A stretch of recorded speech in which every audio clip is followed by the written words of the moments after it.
सब guys, welcome back to mister tech news channel. And आज हम बात करने वाले ना कि टेक के ऊपर, आज हम बात कर रहे हैं रियल एस्टेट बिजनेस के बारे में, जो कि इन्वेस्टमेंट प्लान है। बहुत सारे लोग इसमें इन्वेस्टमेंट करने से डरते हैं और क्या इसमें चैलेंजेस फेस होते हैं एज अ मार्केट में, तो उसके रिगार्डिंग आज हम पॉडकास्ट शूट करने वाले हैं रिंटू जी के साथ।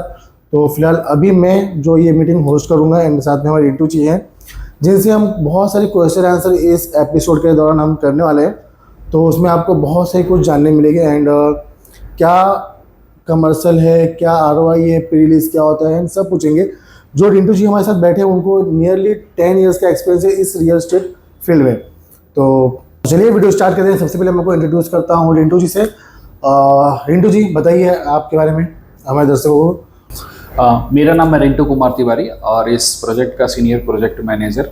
और अब हम अपनी बात करें तो हमने अपना जो कैरियर स्टार्ट किया था अंकलेश्वर से गुजरात में, अभी हमको 10 साल हो गए हैं और यहाँ वापी में एक प्रोजेक्ट लेके आए हैं जिसका नाम है सोनोरियम ट्रेड सेंटर। तो उसी के बारे में आगे हम लोग डिस्कस करेंगे। तो रिंटू जी, सबसे पहले जो मेरा क्वेश्चन है दर्शकों के लिए, जो प्री लीज प्रॉपर्टी है वो बेटर क्यों है दूसरे ऑफिस परचेस के लिए?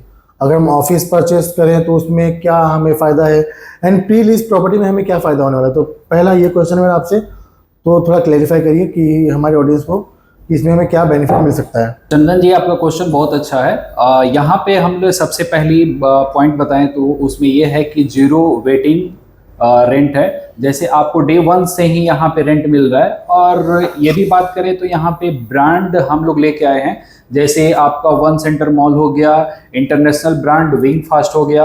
और इसमें सबसे बेनिफिट की यदि बात करते हैं तो बहुत सारे लोग ऐसे होते हैं कि पहले क्या था कि प्रॉपर्टी लोग खरीदते थे, फिर दाम बढ़ेगा तब बेचेंगे, लेकिन अभी वो समय खत्म हो गया है। अभी स्मार्ट इन्वेस्टमेंट हो गया है।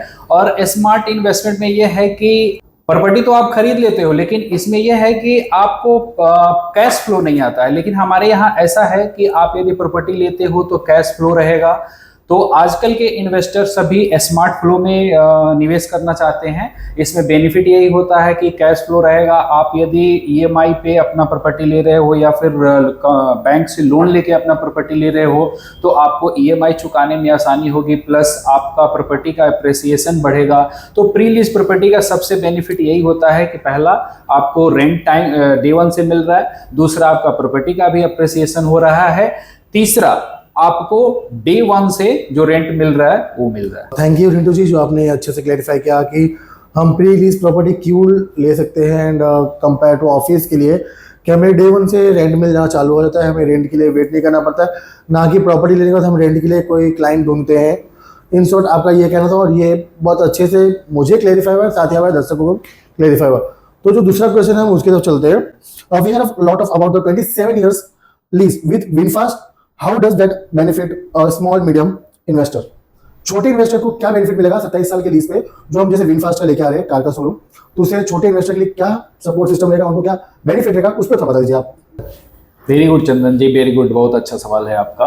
सबसे बड़ी ये चीज़ है कि छोटे इन्वेस्टर के लिए ये बेनिफिट है कि कोई भी आता है यहाँ पे इन्वेस्टमेंट करता है तो उसका इन्वेस्टमेंट इसलिए बेनिफिट है कि हमारे यहाँ इन्वेस्ट करने के बाद से उसको 27 साल तक रेंट ढूंढने की ज़रूरत नहीं है।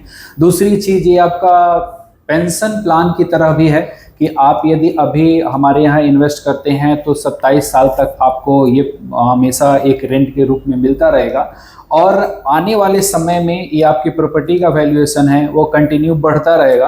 तो कोई भी इन्वेस्टर यदि दूसरी जगह पैसा लगाता है तो उसको रेंट नहीं मिलेगा, हमारे यहाँ उस रेंट से ऑटोमेटिकली EMI आप दे सकते हैं। ये बेनिफिट। थैंक यू, बहुत सारा क्लैरिफिकेशन दिया कि कोई भी अगर इन्वेस्टर, अगर छोटे इन्वेस्टर अगर इन्वेस्ट कर रहे हैं प्री लीज प्रॉपर्टी में 27 years लीज के साथ, तो उनको रेंटल के लिए रुकना नहीं पड़ेगा। उनका फिर एक जनरेशन इनकम बनता रहेगा, मतलब वो तो यूज़ करेंगे ही, उनके आने वाली जनरेशन को भी एक अच्छा वेल्थ मिल जाता है। तो ठीक है, हम बढ़ते हैं नेक्स्ट थर्ड क्वेश्चन की ओर। Many investor worry about loading and super buildup. Can you clarify the 100% loading model? जो हम ये प्रॉपर्टी में लोडिंग और सुपर बिल्डअप एरिया ले रहे हैं तो उसमें बहुत जगह पे 100% लोडिंग होता है, किसी किसी जगह 50% लोडिंग होता है। तो हम इधर क्या ऑफर कर रहे हैं अपने इन्वेस्टर के लिए, तो उस पर आप बताइए कि हम 50% तक दे रहे हैं या 100% है, क्या परसेंट हम इन्वेस्टर को ऑफर कर रहे हैं हम? चंदन जी देखिए, यदि हमसे पूछ रहे हैं आप, तो हम यही बताएंगे कि कोई भी इन्वेस्टर को मेरे हिसाब से ज़्यादा लोडिंग और अनलोडिंग में नहीं फंसना चाहिए। ये उसको ध्यान में देना चाहिए कि हमारी प्रॉपर्टी कैसी है। ऐसा नहीं कि सस्ते रेट में हम कोई अच्छा टेनेंट नहीं है उसके साथ हम प्रॉपर्टी ले लें। आपको दो चीज़ें ध्यान देना चाहिए, एक तो आपका आरओआई स्टेबल हो, दूसरा यदि ब्रांड आपका टेनेंट हो तो वहाँ पे आपको इन्वेस्टमेंट करना चाहिए। इससे ये बेनिफिट होता है कि आपका ब्रांड है तो लॉन्ग टाइम तक रेंटल का कोई टेंशन नहीं है। और यदि आप ऐसे जगहों पे प्रॉपर्टी लेते हैं जहाँ पे टेनेंट सही नहीं है तो आपको ये इन्वेस्टर मतलब रिस्क हो सकता है, तो इसीलिए आपको बेस्ट ढूंढना चाहिए। बट बहुत सारे वो क्वेश्चन होता है कि हमें 50% लोडिंग है एंड क्या एमिटीज दे रहे हो एंड लोडिंग लेने का रीज़न क्या होता है, ये जानना है हमारे इन्वेस्टर को। तो इसके ऊपर आप थोड़ा मुझे बता सकते हैं तो ठीक रहेगा। लोडिंग एक्चुअली जो होता है, लोडिंग कोई भी प्रॉपर्टी जब हम डेवलप करते हैं, कोई भी कमर्शियल डेवलप करते हैं, तो उसमें क्या होता है कि जो भी हम स्पेस छोड़ते हैं, जैसे आपका लिफ्ट का एरिया हो गया, आपका पार्किंग का एरिया हो गया, या फिर आपका लॉबी हो गया, तो ये सारी चीज़ें हम लोडिंग के ऊपर जाता है। जैसे आपके कोई भी कारपेट हम यदि इन्वेस्टर को 400 देते हैं बट लोडिंग हमारा 1000 चला जाता है, तो ये लोडिंग जो होता है, इसी फैसिलिटी को हम लोग लोडिंग कहते हैं। Okay super. ये अपना अलग अलग डेवलपर का थोड़ा बहुत ऊपर नीचे होता है, बट ये मेन चीज लोडिंग क्या होता है कि कितना अच्छा प्रीमियम प्रोजेक्ट बना रहा है। यदि अच्छा प्रीमियम प्रोजेक्ट बना रहा है तो उसमें लोडिंग अक्सर ज़्यादा होता है। ओके, बहुत अच्छा क्लेरिफाई किया सर आपने। एंड अभी जो आज जो टेक और मॉडर्न इंफ्रास्ट्रक्चर है उसके अकॉर्डिंग हम इसमें क्या एक्स्ट्रा दे पा रहे हैं, जो हमारे फीचर्स इंटीग्रेटेड है इस बिल्डिंग में, जो और जो लेटेस्ट टैग चल रहा है, मॉडर्न टाइम चल रहा है, सब कुछ ना कुछ नया लेके आ रहे हैं, तो हम क्या दे पा रहे हैं इसके अंदर?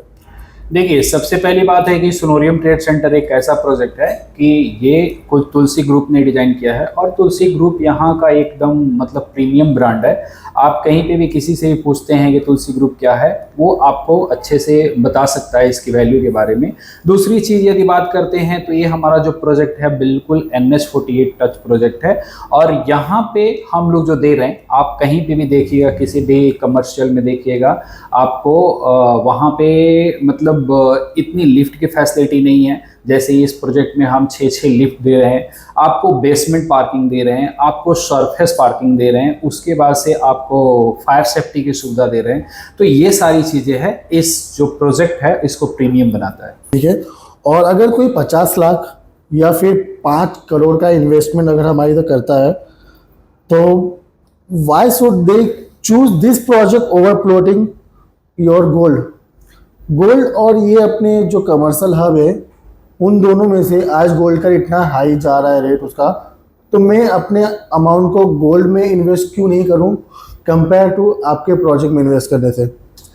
चंदन, देखिए, गोल्ड और कमर्शियल प्रोजेक्ट की बात करें या फिर किसी भी प्रॉपर्टी की बात करें, तो गोल्ड एक बढ़ रहा है, अभी बढ़ रहा है, ऊपर जा रहा है, तो सारे लोगों का, इन्वेस्टर का ध्यान है कि चलो हम गोल्ड में इन्वेस्टमेंट करते हैं। लेकिन ये गोल्ड का जो है एक ऐसा होता है कि गोल्ड कभी हाई जा रहा है और एकदम से गोल्ड क्या हो जाता है, नीचे आ जाता है।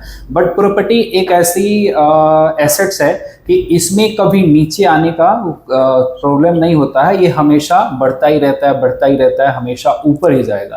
तो इसीलिए हमारा यही सजेशन रहेगा इन्वेस्टर से कि जो भी आप इन्वेस्टमेंट है वो यदि किसी भी कमर्शियल में करें, ऐसा नहीं कि हमारे यहाँ करें, लेकिन यदि कमर्शियल में या फिर रेजिडेंशियल में किसी भी प्रॉपर्टी में करते हैं तो आपके लिए ये एक बेस्ट अपॉर्चुनिटी है। इतनी देर बात करने से मैंने जो समझा आपसे मैंने कि अभी जो लास्ट क्वेश्चन मैंने किया था गोल्ड और प्रॉपर्टी के बीच में, तो यहाँ तक जो मेरे पास क्लियरिफाई हुआ कि गोल्ड हमें एक मंथली रिटर्न नहीं दे पाएगा, मंथली पे नहीं कर पाएगा, वो एक अपना हाई अमाउंट दे पाएगा जब उनकी प्राइस इंक्रीज हो रही है एंड डाउन हो रही है, एंड प्रॉपर्टी उससे ज़्यादा इंक्रीज प्रॉपर्टी दे रहा है, एंड हर ईयर एक एप्रिसिएशन अमाउंट ऑफ 5% जैसा होता है।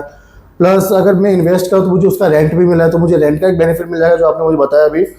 और आप मुझे बताइए कि जो सोनेरियम जो वापी NH48 पे जो अपना ये प्रोजेक्ट है, इसके मेन USP क्या है जिसकी वजह से हम इन्वेस्टर को अट्रैक्ट कर सके? यहाँ पे जो ध्यान रखा गया है वो एक तो अपना NH48, जो कोई भी ब्रांड आता है तो उसको फ्री में एडवर्टाइजिंग का मौका मिल जाता है।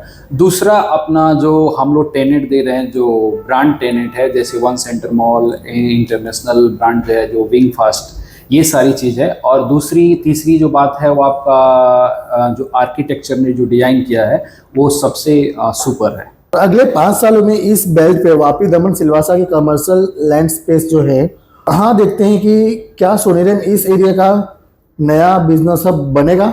देखिए, सबसे जो बेस्ट इसमें है वो एक तो महानगर आ चुका है और ये जो सोनोरियम प्रोजेक्ट है वो इसी के अंडर में आ गया है। और यदि कनेक्टिविटी की बात करें तो सबसे सुपर कनेक्टिविटी है अपना NH48, जो आने वाले 5 सालों में इसका ग्रोथ है वो बहुत तेजी से बढ़ने वाले हैं। इसमें बड़ी बड़ी इंडस्ट्रीज आ रही है, अपना इंडस्ट्रीज लगा रही है। और दूसरी कनेक्टिविटी की बात करें तो 2027 में जो अपना बुलेट ट्रेन आ रहा है, उस समय रियल एस्टेट का मतलब सबसे समझिए कि बुलेट ट्रेन की स्पीड से हमारा रियल एस्टेट यहाँ पे ग्रोथ होगा। तो ये सारी चीज़ें हैं। जैसे कि अभी हमने रिंटू जी से बात किया है, जो कुछ क्वेश्चन जो बहुत लोगों के दिमाग में आते हैं सुपर बिल्डअप एरिया लोडिंग के बारे में, NH48 पे हमें क्या बेनिफिट मिलेगा, इन 5 सालों में क्या हमें इधर प्रॉफिट रहेगा, क्या ROI रहेगा सब। और अगर इन केस पूरे डिटेल में अगर आप इन्वेस्टमेंट करना चाहते हो कोई बड़े अमाउंट में, तो पहले आप डॉक्यूमेंट प्रॉपर आके चेक करें। इधर सब ROI और LOI डॉक्यूमेंट है, जो प्री लीज कमर्शियल उनके सारे डॉक्यूमेंट हमारे पास है, तो आप आके चेक करिए। सोनेरियम ट्रेड में कितने प्रॉपर्टी ऑलमोस्ट प्री लीज हो चुके हैं, कितने बाकी हैं, उसके लिए अगर आपको जानना है तो आप हमारे ऑफिस से विजिट कर सकते हैं। मैं आपको ये डिस्क्रिप्शन में ईमेल ID दे दूंगा एंड कॉन्टैक्ट डिटेल्स सेंड कर दूंगा, जहाँ पे आप कनेक्ट कर सकते हो रिंटू जी से और मुझसे पर्सनली। और जो ये हमारा है इसका सेकेंड पार्ट भी हम जल्दी लाने वाले हैं इस इन्वेस्टमेंट प्लान के ऊपर, तो चैनल बने रहें and thank you so much. मिलते हैं नेक्स्ट वीडियो में।